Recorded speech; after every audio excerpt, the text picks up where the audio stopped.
Hello friends, ఈ వీడియోలో Upstox అకౌంట్లో మనం మనీ ఎలా యాడ్ చేసుకోవాలో అనే దాని గురించి తెలుసుకుందాము. మీరు ఇంకా అప్స్టాక్స్లో అకౌంట్ క్రియేట్ చేసుకోలేదంటే కనుక ఈ వీడియో యొక్క డిస్క్రిప్షన్లో మీకు అప్స్టాక్స్ అకౌంట్ క్రియేషన్ లింక్ ఒకటైతే ప్రొవైడ్ చేశాము. సో దాన్ని క్లిక్ చేస్తే కనుక మీరు అప్స్టాక్స్ అకౌంట్ అనేది క్రియేట్ చేసుకోవచ్చు.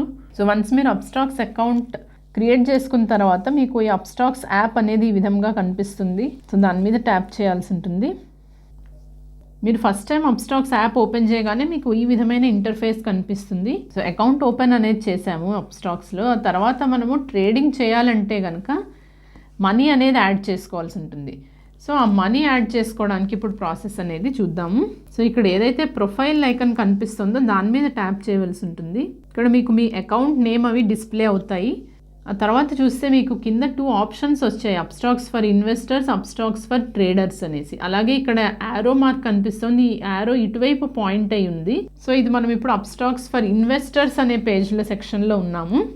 ఇక్కడ మీకు ఫండ్స్ అలాగే ప్రొఫైల్. సో మీ ప్రొఫైల్ చూసుకోవాలంటే కనుక ఈ ప్రొఫైల్ మీద ట్యాప్ చేస్తే మీకు ప్రొఫైల్ పేజ్ ఓపెన్ అవుతుంది. ఇప్పుడు మనం ఫండ్స్ యాడ్ చేయాలనుకుంటున్నాం కాబట్టి ఈ ఫండ్స్ సెక్షన్లోనే ఉందాము. సో ఇక్కడ మీకు యాడ్ ఫండ్స్ అనేసి ఆప్షన్ వస్తుంది. సో ఇక్కడ చూసుకుంటే కనుక మనకి 0 రూపీస్ అనేవి అయితే ప్రస్తుతం ఉన్నాయి. సో ఈ యాడ్ ఫండ్స్ ద్వారా మనము ఫండ్స్ అనేవి యాడ్ చేసుకుంటాము. సో ఇక్కడ యాడ్ ఫండ్స్ క్లిక్ చేస్తే కనుక మీకు add funds to security wallet అని వస్తుంది. సో ఇది ఏదైతే సెక్యూరిటీస్ వాలెట్ అంటే ఇది అప్స్టాక్స్ యొక్క వాలెట్. సో ఈ వాలెట్లో మనం యాడ్ చేసుకున్న మనీతోనే మనము ట్రేడింగ్ చేస్తాం అనమాట. సో మీరు ఎంత అమౌంట్ యాడ్ చేయాలనుకుంటున్నారో అది ఇక్కడ మనం ఎంటర్ చేసుకోవాల్సి ఉంటుంది. ఉదాహరణకి 1000 అవ్వచ్చు, ఆర్ మినిమం 100 రూపీస్ అనేది అయితే ఇక్కడ చూపిస్తున్నారు. సో మినిమం 100 నుంచి మీకు ఎంతవరకు అమౌంట్ యాడ్ చేసుకోవచ్చు అనేది కూడా మీకు కింద మీరు కనిపిస్తుంది. మీరు ఏ ఆప్షన్ సెలెక్ట్ చేస్తారో దాన్ని బట్టి మీకు డిస్ప్లే అవుతుంది. సో ఆ పేమెంట్ మెథడ్స్ ఏంటో కూడా మనం ఇక్కడ చూద్దాము. సో మీరు యాడ్ చేసిన బ్యాంక్ అకౌంట్ అనేది మీకు ఇక్కడ డిస్ప్లే అవుతుంది. మీరు more than 1 bank accounts add చేసుకుంటే కనుక ఆ బ్యాంక్ అకౌంట్స్ అన్నీ కూడా మీకు డిస్ప్లే అవుతాయి. సో ఇప్పుడు నేను ఒకటే యాడ్ చేసుకున్నాను కాబట్టి నాకు ఈ పంజాబ్ నేషనల్ బ్యాంక్ అకౌంట్ ఒకటే నాకు కనిపిస్తుంది. సో మనం ఇక్కడ నుంచి పేమెంట్ అనేది చేస్తాం. సో ఈ పేమెంట్ మెథడ్స్ కూడా ఏమేమి ఉంటున్నాయో చూద్దాం. సో ఇక్కడ మీకు యూపీఐ యాప్ ద్వారా పేమెంట్ చేస్తే కనుక మీకు free. So without any charges మీరు అమౌంట్ అనేది మీ బ్యాంక్ నుంచి అప్స్టాక్స్ అకౌంట్లోకి ట్రాన్స్ఫర్ చేసుకోవచ్చు. సో యూపీఐ యాప్ ద్వారా ట్రాన్స్ఫర్ చేసేటప్పుడు మీకు లిమిట్ ఏంటంటే ₹100 to ₹2 lakhs. సో యూపీఐ యాప్స్లో మీకు గూగుల్ పే ఉంది, ఫోన్పే, అలాగే పేటిఎం. సో ఇలాంటి థర్డ్ పార్టీ యాప్స్ ఏవైతే ఉన్నాయో వాటి నుంచి మీరు అమౌంట్ అనేది ట్రాన్స్ఫర్ చేసుకోవచ్చు.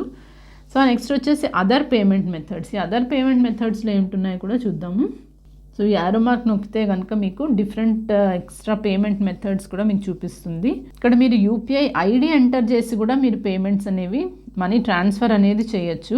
సో దానికి కూడా లిమిట్ అనేది ₹100 to ₹2 lakhs. అలాగే ఇది కూడా మీకు ఫ్రీ ఆప్షనే. సో ఈ ఆప్షన్ ద్వారా కూడా మీరు యూపీఐ ఐడి ద్వారా కూడా మీరు మనీ ట్రాన్స్ఫర్ చేస్తే మీకు ఛార్జెస్ ఏమీ అప్లై అవ్వవు. థర్డ్ది వచ్చేసి net banking. So net banking ద్వారా మీరు అమౌంట్ ట్రాన్స్ఫర్ చేస్తే కనుక మీకు 7 రూపీస్ అనేది ఛార్జ్ పడుతుంది. ఈ నెట్ బ్యాంకింగ్లో మీరు 100 రూపీస్ నుంచి 1 crore రూపీస్ దాకా కూడా ట్రాన్స్ఫర్ చేయొచ్చు నెట్ బ్యాంకింగ్ మెథడ్ యూజ్ చేస్తే కనుక. ఈ 1 crore లిమిట్ అనేది ఏదైతే ఉందో అది మీ బ్యాంక్ యొక్క రూల్స్ బట్టి కూడా మీకు డిపెండ్ అవుతుంది. సో డిఫరెంట్ బ్యాంక్స్కి డిఫరెంట్ అమౌంట్ అయితే ఉండొచ్చు. బట్ మ్యాక్సిమం 1 crore దాకా మీరు నెట్ బ్యాంకింగ్ ద్వారా ట్రాన్స్ఫర్ చేయొచ్చు. సో ముందుగా మనం ఇక్కడ అమౌంట్ ఎంటర్ చేసుకుందాము. నేను ఉదాహరణకి 1000 రూపీస్ అనేది ఎంటర్ చేస్తున్నాను. ఎంటర్ చేసిన తర్వాత మనము పేమెంట్ ఆప్షన్ అనేది ఏ పేమెంట్ మెథడ్ ద్వారా మనము చేయాలో అది సెలెక్ట్ చేయాలి. సో ఇక్కడ నేను pay via UPI ID select చేస్తున్నాను. యూపీఐ ఐడి సెలెక్ట్ చేసిన తర్వాత ఇక్కడ మనకి యూపీఐ ఐడి అనేది ఎంటర్ చేయవలసి ఉంటుంది. సో ఇక్కడ పే వయా యూపీఐ ఐడి మీద ట్యాప్ చేస్తాను. సో ఇప్పుడు ఇక్కడ యూపీఐ ఐడి అనేది ఎంటర్ చేసుకోవాలి. యూపీఐ ఐడి ఎంటర్ చేసిన తర్వాత సబ్మిట్ మీద క్లిక్ చేయాలి. సో ఒక కన్ఫర్మేషన్ రిక్వెస్ట్ అనేది మనకి యూపీఐ దానికి వెళ్తుంది. సో అది మీరు ఆ పర్టికులర్ యూపీఐ యాప్కి వెళ్ళి మీరు కన్ఫర్మేషన్ అనేది మీరు ప్రొవైడ్ చేయవలసి ఉంటుంది. మీరు ఫోన్పే సెలెక్ట్ చేసుకుంటే కనుక మీకు ఫోన్పేలో మీకు కన్ఫర్మేషన్ వస్తుంది. సో ఆ నోటిఫికేషన్స్లో చూసుకుంటే మీకు కనిపిస్తుంది. యూపీఐ పిన్ అది ఎంటర్ చేసి మీరు పేమెంట్ అనేది యాక్సెప్ట్ చేయవలసి ఉంటుంది. సో వన్స్ మీరు ఫండ్స్ యాడ్ చేసిన తర్వాత got it, adding your funds now. So transaction fee అనేది కూడా ఏమీ లేదు. సో ఫ్రీ అనేది ఇందాకే మనం చూసాము. సో ఇక్కడ మీరు నెక్స్ట్ డన్ అనేసి క్లిక్ చేయవలసి ఉంటుంది. ముందుగా వ్యూ డీటెయిల్స్లో కూడా ఏముందో చూద్దాము.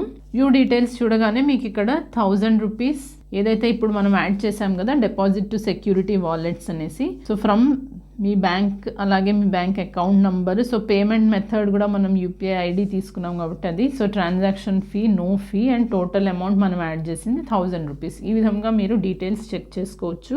సో ఇక్కడ మనం డన్ అని క్లిక్ చేద్దాము. సో ఇప్పుడు చూసుకుంటే కనుక మనకి ఫండ్స్లో టోటల్ క్యాష్ ఇప్పుడు యాడ్ చేసిన 1000 రూపీస్ ఇక్కడ రిఫ్లెక్ట్ అవుతుంది. అవైలబుల్ టు ఇన్వెస్ట్ కూడా 1000 రూపీస్. సో ఈ 1000 రూపీస్ అనేది యూజ్ చేసి ఆర్ మీరు ఎంత అమౌంట్ యాడ్ చేసుకున్నారో ఆ అమౌంట్ మీరు మీ ట్రేడింగ్ పర్పసెస్ కోసం అయితే యూజ్ చేయొచ్చు. సో అలాగే ఇప్పుడు ఈ యారో మార్క్ ఏదైతే ఉందో అది ఇటువైపుకి పాయింట్ చేస్తే ఏమవుతుందో చూద్దాము. సో ఇప్పుడు మీకు ఇక్కడ స్విచ్ టు అప్స్టాక్స్ ప్రో అని వస్తుంది. సో అందులో కూడా మీరైతే ట్రేడింగ్ అండ్ ఇన్వెస్ట్మెంట్స్ అనేవి చేయొచ్చు. సో ఇప్పుడు మనం ఇక్కడ స్విచ్ టు అప్స్టాక్స్ ప్రో మీద ట్యాప్ చేద్దాము. సో ఇక్కడ మీకు ఇంటర్ఫేస్ కొంచెం మారుతుంది. అప్స్టాక్స్ ప్రో అనేసరికి మీకు ఇక్కడ మీ మై లిస్ట్ అనేసి మీరు ప్లేస్ చేసిన ఆర్డర్స్, పోర్ట్ఫోలియో, డిస్కవర్ అనేసి ఇవన్నీ ఆప్షన్స్ వస్తాయి. సో ఇక్కడ మీకు ఈ అకౌంట్ ఇందాక ఏదైతే మనకి ఇక్కడ టాప్లో కనిపించిందో అదే మీకు ఇక్కడ మళ్ళీ డిస్ప్లే అవుతుంది. సో దీని మీద ట్యాప్ చేసినా ఇందాక ఏదైతే మనం చూసామో అదే ఫండ్స్ అండ్ ప్రొఫైల్ అదే కనిపిస్తుంది కదా. సో అక్కడ టోటల్ మనం 1000 రూపీస్ యాడ్ చేసుకున్నాం కాబట్టి అది ఇక్కడ రిఫ్లెక్ట్ అవుతుంది. సో మళ్ళీ మీరు ఫండ్స్ యాడ్ చేయాలన్నా ఈ యాడ్ ఫండ్స్ ద్వారా యాడ్ చేసుకోవచ్చు. సో చూసారు కదా ఫ్రెండ్స్, ఎంత సింపుల్ స్టెప్స్తో మనమైతే అప్స్టాక్స్ అకౌంట్లో ఫండ్స్ యాడ్ చేసుకుని ఇన్వెస్ట్మెంట్ అనేది స్టార్ట్ చేయవచ్చు. అప్స్టాక్స్లో స్టాక్స్ అమ్మాలన్నా కొనాలన్నా ఆ ప్రాసెస్ ఏమిటో మనకి నెక్స్ట్ వీడియోస్లో తెలుసుకుందాము. ఈ వీడియో కనుక మీకు యూస్ఫుల్గా అనిపిస్తే లైక్ చేయండి ఫ్రెండ్స్, అలాగే ఛానల్కి సబ్స్క్రైబ్ చేసుకోండి. Thank you.